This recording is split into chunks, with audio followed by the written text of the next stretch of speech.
Hello বন্ধুরা, স্বাগতম সবাইকে। লেপচা জগতের পাইন ও ওক বন দেখে আমরা এখন চলেছি গোপালধারা চা বাগানের পথে। সকালে ঘুম থেকে উঠে চারিপাশের পরিবেশ দেখে মনেই হয়েছিল জলপাইগুড়ি ফেরার পথে আজকে বৃষ্টি পাওয়ার সম্ভাবনা আছে। তবে বৃষ্টি ভেজা এই পাহাড়ি পথের একটা আলাদাই মাধুর্য আছে। গোপালধারা পৌঁছাতে পৌঁছাতে গোপালধারা সম্পর্কে কিছু তথ্য আপনাদের সাথে শেয়ার করি। গোপালধারা হলো 790 একরের একটি জায়গা। এই জায়গাটি সোনা চা গ্রুপের মালিকানাধীন। লোককথা অনুযায়ী 1881 সালে গোপাল নামে এক ব্যক্তির মালিকানাধীন ছিল এই জায়গাটি। তখন এই জায়গাটি ছিল সবুজ ধানের ক্ষেত এবং এই ধান ক্ষেতের ভিতর দিয়ে বয়ে গেছিল অনেক ছোট ছোট নদী। স্থানীয় নেপালি ভাষা অনুযায়ী এই সব ছোট ছোট নদীগুলিকে বলা হতো ধারা। এই দুটি বিষয়কে মিলিয়ে জায়গাটির নামকরণ করা হয় গোপালধারা। যদিও ছোট ঝর্ণাকেও নেপালি ভাষায় ধারা বলা হয়। বর্তমানে এই গোপালধারা চা বাগানে কালো, সবুজ, সাদা বিভিন্ন ফ্লেভারের চা এবং বিশেষ কোয়ালিটি চা এর সাথে হস্তনির্মিত চায়ের মতো সমস্ত বিভাগে উৎকৃষ্ট দার্জিলিং চা উৎপাদন করা হয়। আমরা গোপালধারা চা বাগানের কাছাকাছি এসে পড়েছি, আর কিছুটা রাস্তা বাকি।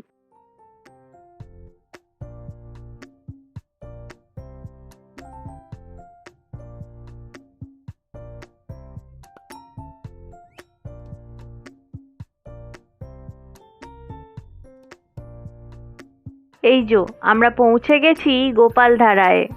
বৃষ্টিস্নাত মেঘ কুয়াশায় আচ্ছন্ন পরিবেশ আর সবুজ চা বাগান। এই জায়গাটার একটা আলাদাই সৌন্দর্য রয়েছে, যেন নাম না জানা রূপকথার কোনো এক রাজ্য। হ্যাঁ চলো, এই বৃষ্টিটা আবার বাড়ছে।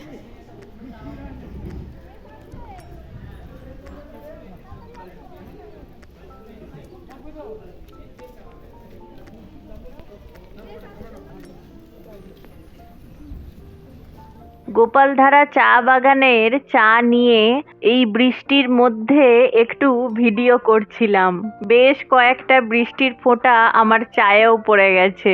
তবে চাটা খেতে সত্যি হেব্বি ছিল, যেমন কালার তেমনি টেস্ট। আমরা যে দোকানটা থেকে চা খাচ্ছি সেই দোকানটায় ঘি, কফি, পাঁপড়, চিপস, ম্যাগি, মোমো প্রভৃতি সবকিছুই পাওয়া যায়। আগো মেঘ নামছে।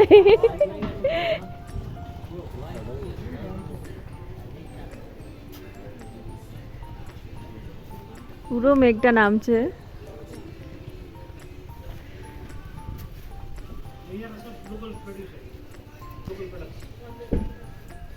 হ্যাঁ, মারাত্মক চলবে।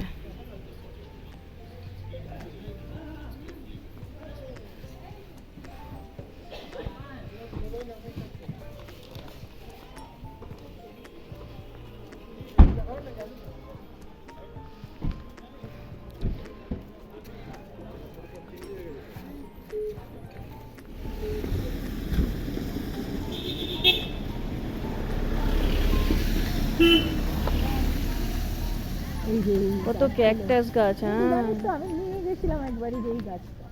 কোনটা গো? মনে আছে, বড় হয়েছিল একটু। হ্যাঁ, তারপরে আস্তে আস্তে ওয়েদারে থাকে না। হ্যাঁ, যা গরম ওয়েদার।